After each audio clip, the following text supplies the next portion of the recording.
All right, it's exactly 12:15, so we'll go ahead and start. I'd like to introduce Keith Lindsley from Emerson. Keith, if you'd like to introduce yourself some more. Sure. I already did that wrong. So to the right, there we go. Yeah, so Keith Lindsley, everybody, nice to meet you.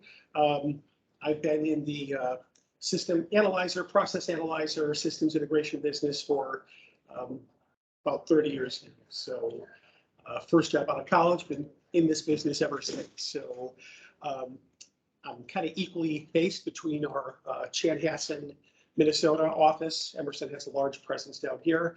A lot of our customers are petrochemicals, so we have a big office on Rogerdale in Houston as well. So I kind of float back and forth between those two offices. So back 30 years ago, I started as a field technician. So went out, did repair, did installs, those kinds of things. So I've literally learned the business from the tool side through integration, project management, project engineering in that way. Types of systems that I've personally been involved with, Part 75s, Part 75 gas, coal, that pretty much says it. So just real quickly, show of hands, how many end users do we have in here? So few. We have a small group, so there's no need to wait till the end if you have a question. So more than happy to answer questions on the spot. And here's the agenda, just so if you have some pre-based questions coming in, here's kind of the order we're going to go. Talk about a little history of quantum cascade, the whys, capabilities, theory, how it applies to CEMS, and then the maintenance. Real quick on Emerson, so 1890 founded, we've got about 83,500 employees now, 200 manufacturing locations around the world, and 21,000 active patents. So I do have to get closer to read this, because I do want to go through these a little bit here. So 20-year anniversary. So 2003, Cascade Technologies was established in Scotland. A year later, established the first QCL system. 2005, we began the first marine emission monitoring trials, detection capability, identification capability. 2006, secured key component licenses with Lucent. 2007, developed the first industrial QCL.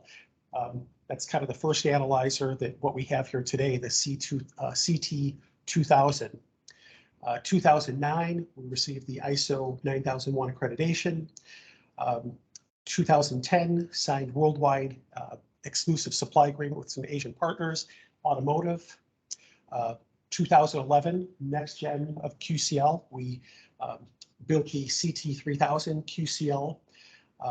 2012, went into pharmaceutical, partnered with GSK with some pharma leak detection applications there.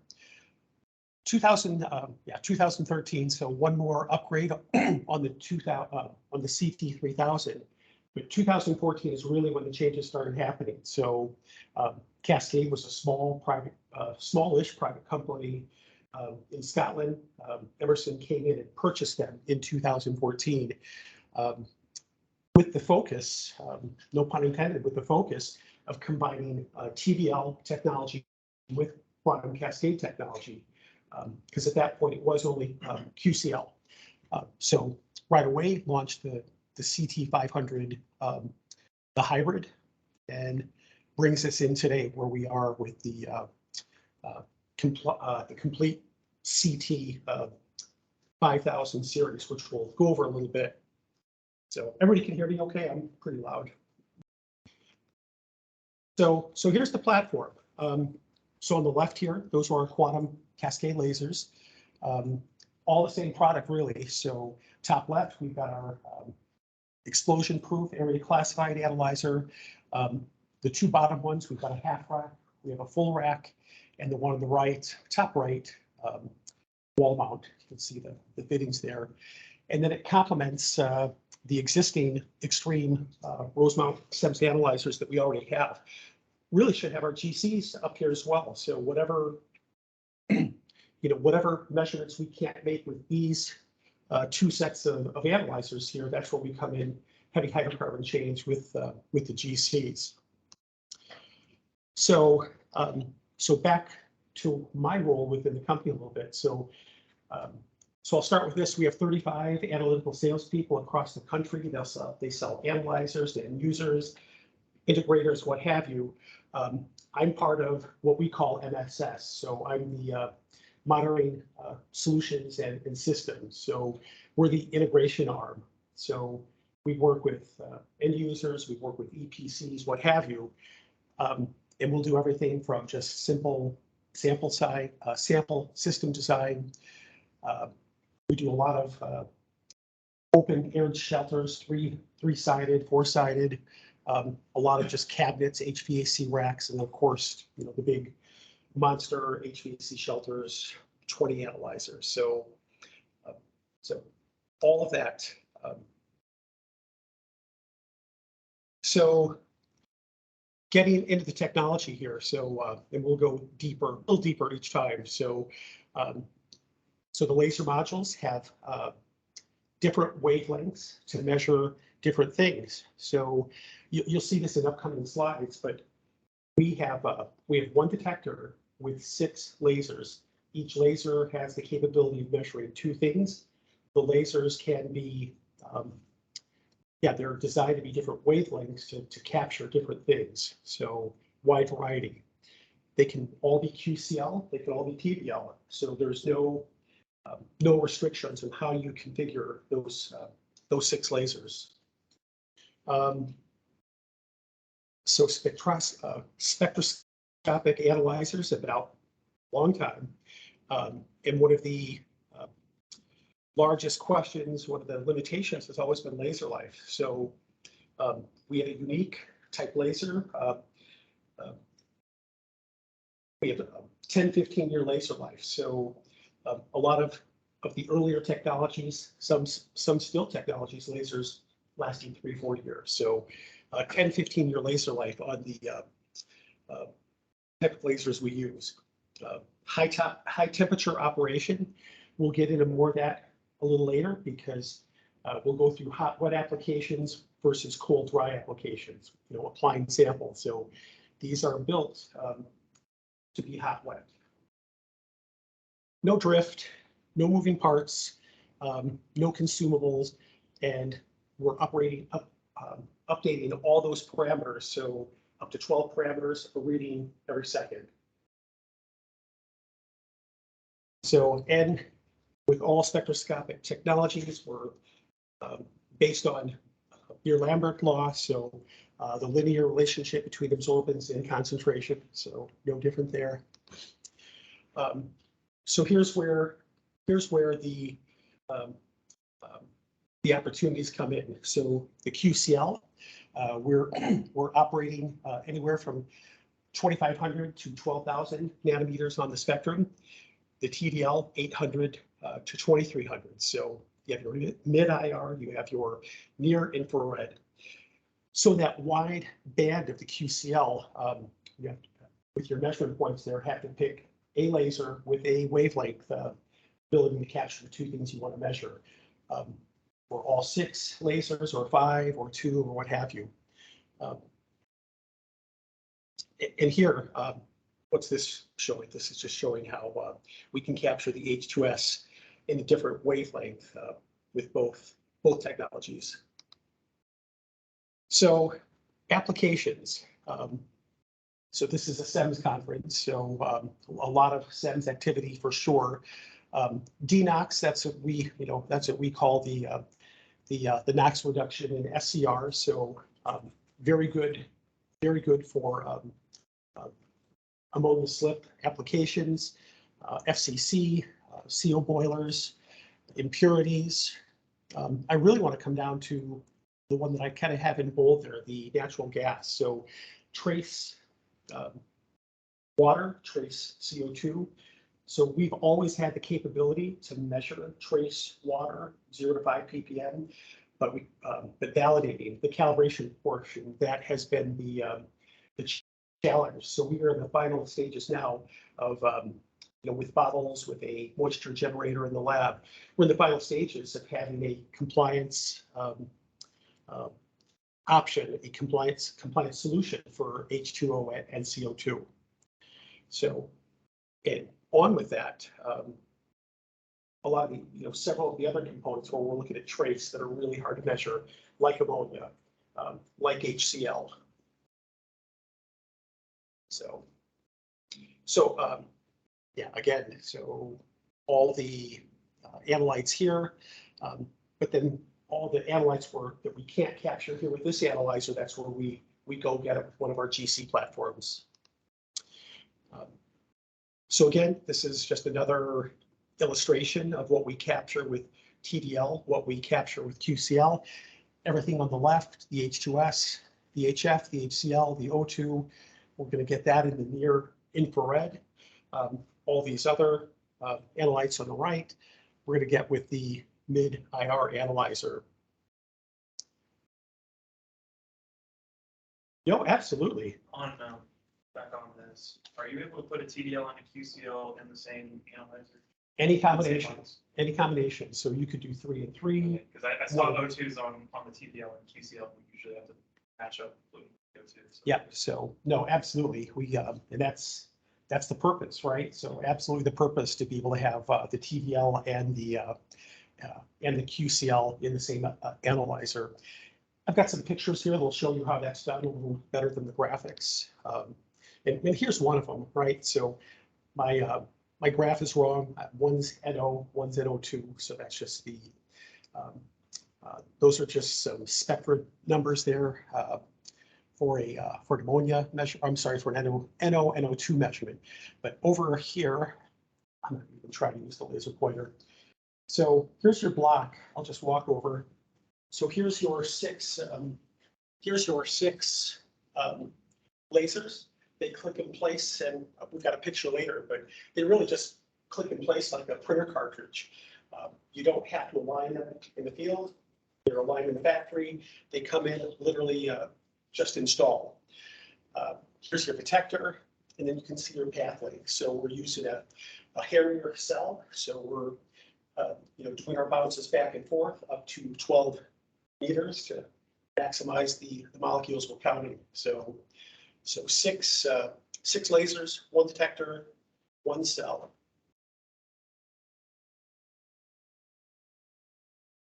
And this screen here just showing a linearity. So this is bench tested for one's NO, got N2O bottom left, 0 to 10 ppm range. We've got our ammonia, 0 to 2000 ppm range, and then top right, NO2. And anybody that's in fossil fuels, especially coal, NO2 is a hard one, right? So most analyzers have done that by estimate or by oxidizing the NO2 into NO and double measuring. So this is a true NO2 measurement. So there's your laser. The top one, that's your QCL laser that goes into the cartridge that you saw. And then here's our the TDL laser, so very small. So again, and I can never remember MTTF. That's the only reason I have my notes here. So MTTF, mean time to failure rate. So mean time to failure rate, well over 10 years. So I shouldn't remember that offhand easy. Okay. So again, we've been using the same type of laser for 20 years now. That is the beauty of the technology that we're using here. So this is how it starts to work. So within the within the laser itself, we have quantum wells. The electrons are cascading. So here's where we come up with quantum cascades. So the electrons, they come in, they enter the quantum well. During once it comes into the first quantum well, we have a electron transition. There's a temperature change. So we've got a heater and a cooler, is that temperature differential, even at, even at that level, that's part of the measurement. So electron enters, goes through quantum well, electron transition, and now we're measuring photons. And that's essence what we're measuring. That's our outcome, the photon measurement. So, and then we just keep repeating that. So we keep going through these tunnels over and over again, and thousands per second. So not only are we doing thousands of these measurements per second, per laser, but we're doing it for all 6 lasers. So this is just all rapid fire coming through. And then you'll see later, we call them, well, they're like snacks. So we stack our data, so we get good peaks, good signal to noise ratio. So some terminology in spectroscopy are called stacking, snapping, but we call them chirp technology. So again, that process of going through the tunnels, cascading through the tunnels, we call that chirping. So each laser, thousands of times per second to get good, consistent data. So we have that verification. So this is the amazing part, or it's all amazing, but one of the amazing parts is really we're having to measure, we're having to account for that temperature differential, the pre and the post. So because we're creating heat, and then we've got to cool it down to get a representative state starting point again. So all part of that. Does that all make sense, or any questions? So yeah, under a millisecond. So a lot of data. So again, this is just another illustration of going through our cooler. I'm sorry, our cell there. Yeah, so this, I'm sorry, I kind of ruined my own graphic there, but it did show kind of how it goes through each laser. And depending on what you're measuring, your path length is going to be different. So laser 1, I might only need 1 pass, 2 passes. One of my difficult applications might be using the full 12 meters of my mirror capability there. So there it is. So that is so the laser that you saw, the small laser you saw, is mounted in the laser module. So again, really does look like a printer cartridge. So it's got a few Allen heads there. So very, very easy to install, remove, put back in. Then again, they come pre-aligned from the factory in Scotland. So nothing to align in the field. Okay, so 2017, so that was when we installed our first unit for compliance up at BP Cherry Point in Washington State. So we were just talking RADAs earlier, so past their initial performance specification and have continued to pass the 6-month RADA or the annual RADA. Now we have dozens, literally dozens of these in the field in CEMS use. Pardon? Well, yeah, it was NOx, NOx O2, CO, just those 3. So we're using the quantum cascade for the NOx and the CO. We were using the TDL for the other. So probably only 2 lasers, maybe 3. So, and for sure, right? So just you don't have to fill it with cards, right? So you could build for your applications. So just adding laser does add cost. Okay. Cold, dry, hot, wet. So I'm pretty sure everybody knows what that means here, but it's important just to know our capabilities and what it can do. So for most process measurements, refineries, cement, pulp and paper. There's a lot of reasons to use hot wet. So you're not scrubbing out SO2. You're getting a lot of those nasty acid gases. So you're not condensing those out in the chiller equipment. And I have a block diagram of that later on here. So that's the hot wet. We keep everything to at least 110. We have the capability of going up to 190 C. So silk inert coated stainless steel tubing, whatever it has to be, but very hot, capability of being very hot, so we're not losing sample. So that said, there are applications where it might be worthwhile to put this in a cold, dry application. So maybe put it into an existing Part 75 system. The end users can determine, where that would work better or not, but perfectly capable of working either way. So it does measure moisture. So earlier I was saying how we are now going to be compliant on that 0 to 10 ppm, validated. We've always been able to tell you your moisture level, so you can correct your stat gas flow rate, volumetric flow rate. So you get a wet O2, get a dry O2. So whether you go with a hot wet system, cold dry system, that plays into what you're going to do with your data from a compliance standpoint.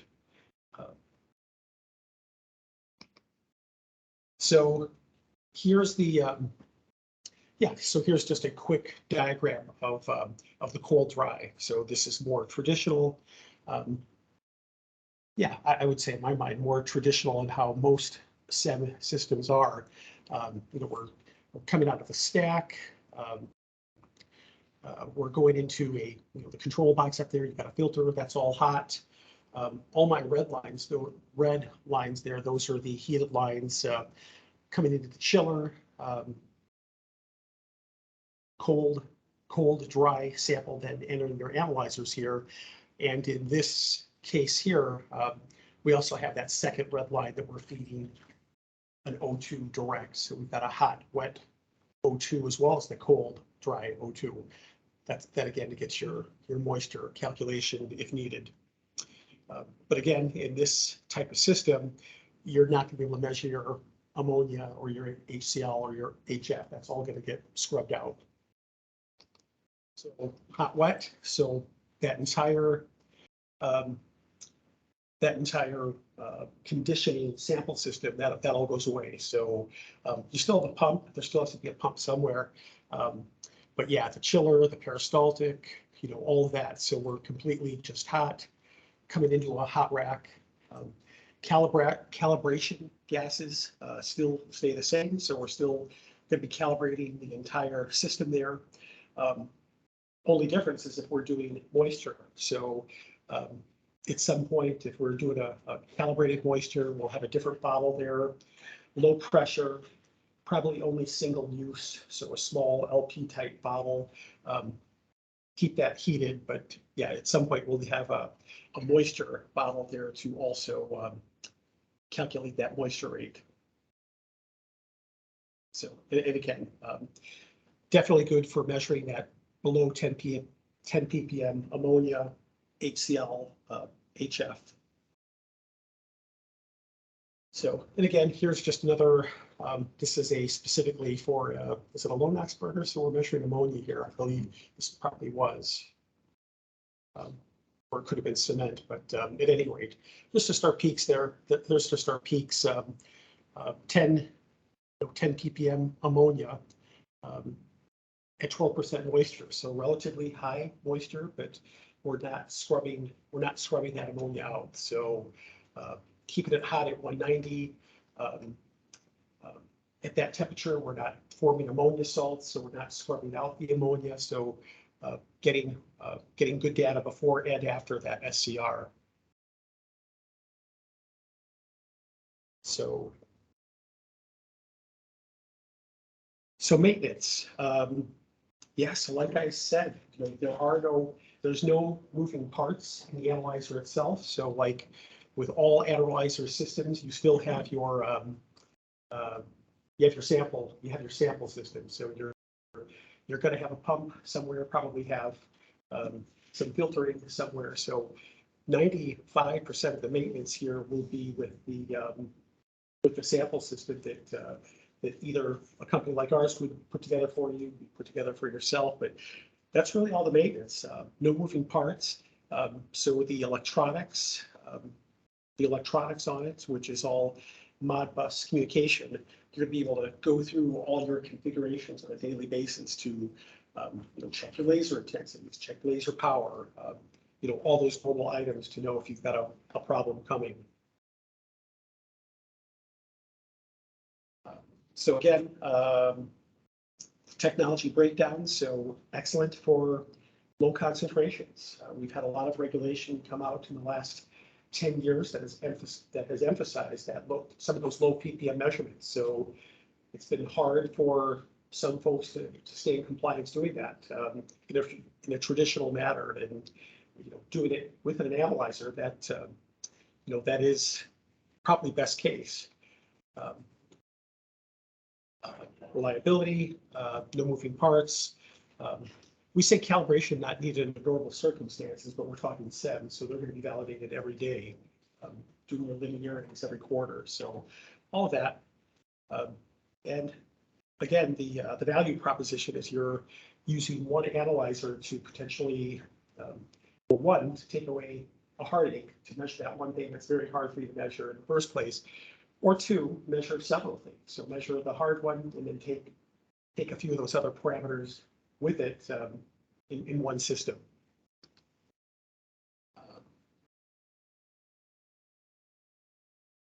So any questions, certainly feel free to call my mobile, send me a text, shoot me an email. You saw our booth over there, so somebody will be over there in that corner. It's a small little show, but we're over there. So we do have some information. Yeah, I went really quick here. So I had a half hour. I did 27 minutes, but time for questions. So any questions at all? Some of the traditional measurement analyzers we were used for those things for the staff. What's the cost difference? Sure. So so a QCL is probably 100 to 125,000. So with thermo or teledyne or traditional, those are about 30,000, 30,000 a box. So I'd say it's equivalent. So it gets again, you have your advantages when you take away the chillers. All the maintenance. All the maintenance on that, right? So and I neglected, of course, the filter. So you got up at your probe filter. You're going to have a probe filter. You're going to have a filter there protecting your analyzer. So you do have a couple of filters in there, but those are on the analyzer. Those are again part of that sample system. They're pretty robust. Absolutely. So again, this is designed for petrochemical. So a lot of vibration, not the cleanest thing, not the cleanest places, and even more to that. So I'm not sure how this group feels about big shelters, right? So big HVAC, eight movements of air per hour. A lot of my customers don't want to spend that kind of money on a building. If they had good options to come in with a clamshell or just a cabinet, not have to have that huge, where am I going to put a 40-foot shelter? So all those things. So yeah, no, I know. I live in Minnesota, so I'm with you there. So it gets a little cold, but especially down here in the Gulf, yeah. So they're built to be outside. They're built to be that rack mount, that one analyzer you saw that just mounts on the iron, much the way our GCs do. So if it can work there, very easy to put it in the shelter as well. Any other questions? Well, I believe I've caught everyone. Make sure that they sign in, but in case I missed you, please come to the front so I can get you to fill it in. Thank you, Keith. You bet. Thank you guys.